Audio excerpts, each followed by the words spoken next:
Welcome to Youth to Glory, the new TEW save for TEW 9. So the rules for this save are quite simple, but I've given you a little graphic here to help you understand them. We start with the WWF in January 1992. Nobody we sign can be older than 30 years old. Nobody who's over 40 can win the world title, and nobody who's over 35 can win the IC or, in the future, US titles. Anyone over 40 must be moved into an out-of-the-ring position at their next contract, and the priority is pushing the youngest stars. And now that's all out of the way, I say we get straight into this. So come on, guys, let's go. Hello there everyone and welcome to episode 1 of Youth to Glory. You've already seen the introduction, you've seen the rules, so I don't feel like I need to do much more introduction here. Let's get into this. This is just my screen to hide the actual show. And we kick off with Papa Shango picking up a victory for Chris Walker on the pre-show. It's just something to hype that crowd up, get them simmering, and also to do a chemistry test for James Mitchell as Papa Shango's manager. Managers don't count, out of ring people do not count for the under 30 rule. Has to be in ring wrestlers that counts for. So James Mitchell is coming in. Although actually can't remember how old James Mitchell is in 92. Might fit anyway actually. Either way, that's just clarification on that rule. And the show kicks off with an 84 rated angle. As earlier today, Gene Okerlund is interviewing Jake Roberts as he arrives at the building. And he tells him that for the first time since the snake bite, Randy Savage will also be in the building tonight. And, Jake, are you worried that Randy Savage is going to come seeking for retribution against you? Jake just looks dead into the camera and goes, I have no worries about Savage. A madman cannot compete with a calculated genius. And he goes to go on this long speech, but he gets interrupted by Randy Savage, who just attacks him from behind, setting up this big brawl through the car park, thrown into cars, parked cars, and they sort of brawl away from the building. Security comes out, tries to separate the two men. Kind of works, but it's this big brawl to kick off the show. And then we cut to Monsoon and Heenan, your commentary team for Superstars. And it says, due to the risk of having the two of them in the building together, WWF President Jack Tunney has made the announcement that both men will be suspended from being in the building until the Royal Rumble, where they will fight. And, whilst both men were supposed to be in action tonight, the two men who were supposed to fight each of them will instead fight each other in a singles match to open up the show. So a 79 for the interview, 75 for the fight, and a 91 for the announcement. And the match gets a 60. As the British Bulldog, who was supposed to fight Jake Roberts, takes on the Warlord, who was supposed to fight Randy Savage.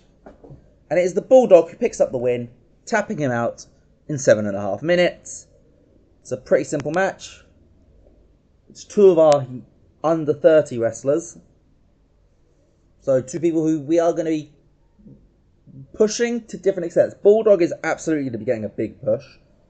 Warlord will probably end up in a tag team. We'll work that out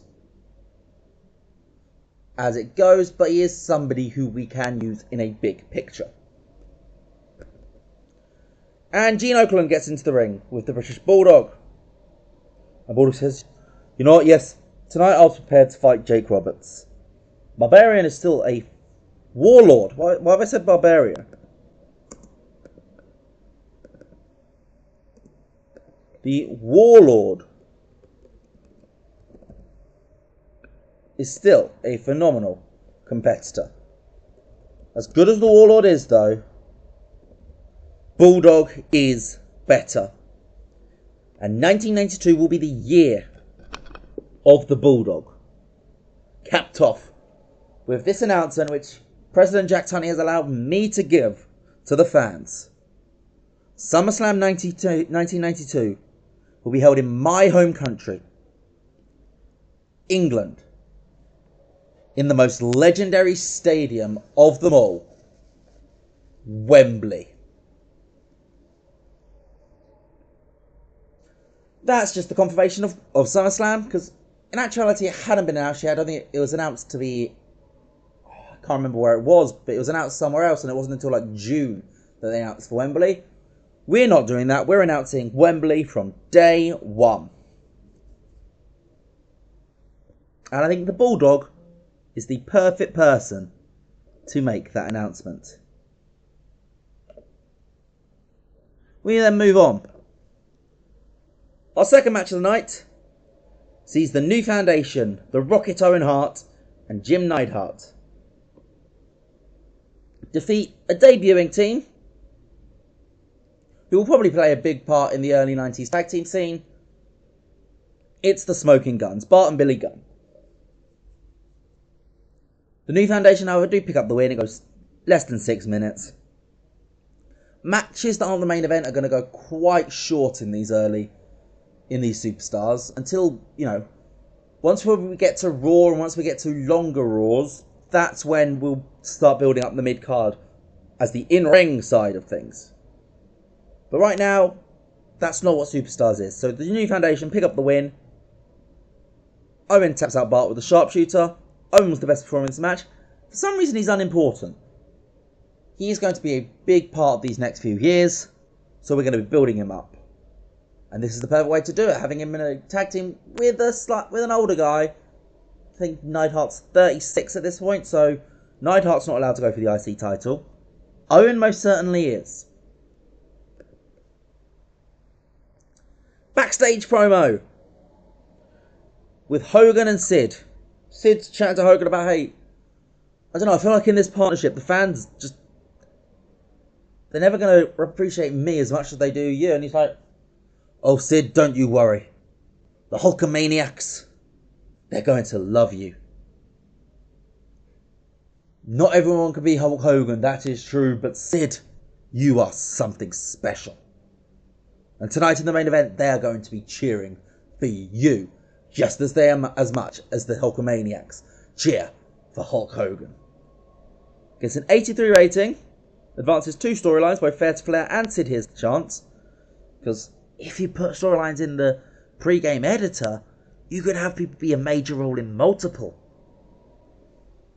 It's an 83 rating though, not too bad. The Mountie picks up the victory over El Matador in just under 8 minutes with the Quebec Club. It's a 71. Mountie gets a 66, Matador a 57. 71 is not bad for these two. And afterwards, Jimmy Hart and the Mountie are interviewed by Mike McGurk. And Hart says, they're ready for the Mountie's big moment of the Royal Rumble. He's facing Bret Hart for the IC title. Of course, Jimmy Hart was Bret's manager, so he knows all of Bret's weaknesses and how to exploit them. So at the Rumble, Bret doesn't stand a chance, and the Mountie will walk out the Intercontinental Champion. Then the Mountie speaks, and he says, my sights are firmly set on the IC title and Bret Hart. And the Mountie always gets his man. We get 66, pretty fun. Loses heat in the IC Gold storyline. These storylines are probably way too hot for the start of this save. Because I'm not going to be able to get 90 plus ratings on mid-card storylines. Let's be realistic here, mod makers. The Undertaker picks up a quick victory over Louis Spicolli, sort of toys with him for a bit, before hitting the Tombstone Piledriver in just over 5 minutes. He plays the hits. Spicolli doesn't get a lick in. They don't click though, which is a shame for a squash match that's even a thing. It shouldn't be. It was a well executed squash. So they knew it was a squash, but for some reason it just doesn't click. Spicoli is only 20, so maybe he's just not good at selling yet. Animal and Hawk, the Road Warriors, the Legion of Doom, whatever you want to call them. They cut a backstage promo saying they're going to continue their dominance over the tag team division. And we have been informed that it's one of Jimmy Hart's tag teams who will be challenging us at the Royal Rumble. We don't care. Whether it's the Nasty Boys, the team we beat for these titles, whether it's the Natural Disasters, two big men with rotted brains. It doesn't matter who it is, because at the end of the day, they will fall to the Doomsday device. And then we get the announcements for next week's show. Next week's on Superstars, Ric Flair will speak. The Rockers are going to the barbershop to talk to Brutus Beefcake. I wonder what angle that could be. Bret the Hitman Hart will take on the debuting Conan El Barbaro. The Texas Tornado will take on the mighty Hercules. The model Rick Martel will take on Kendall Williams. And the Pacific Islanders of Haku and Samu will take on the Simpson brothers. Should be a fun little show. I hope that's hyped you up just as much as it hypes up this crowd, because it gets a 75. We only put Ric Flair in this as a subject to video because it's Ric Flair. He's going to be the big draw for this angle. He is 41 though. So at the end of his contract, we've got to decide whether to cut him or move him into an out of the ring position. Those are our only two options at the end of his contract. It's a 75 rating. And our main event is Hulk Hogan and Sid Justice taking on the Beverly Brothers. And the crowd does not react to Sid the way he wants. They are still cheering Hogan much more than they cheer Sid, which is understandable. But it's Sid who picks up the victory, pinning Bo Beverly in the longest match of the night, goes 16 minutes with the powerbomb. But despite Sid picking up the win, the music which plays after the match, Real American. And this visibly annoys Sid. He's the one who's just won this match. And yet they're playing Hogan's music. Hogan is completely oblivious. Hogan must pose, and he poses to the crowd, completely unaware of the giant man, almost seething with anger, behind him. Gets an 81 for the angle. Overall, gets a 74. I forgot to put a storytelling match. I thought I'd put the pre-show match as that. That's my fault. Loses popularity in a lot, but we did get a bonus from an angle selection. But what's more important is, what did you guys think? Let me know in the comments down below. Financially, we made a decent amount of money. I got rid of all the B shows. That's why we're in debt already.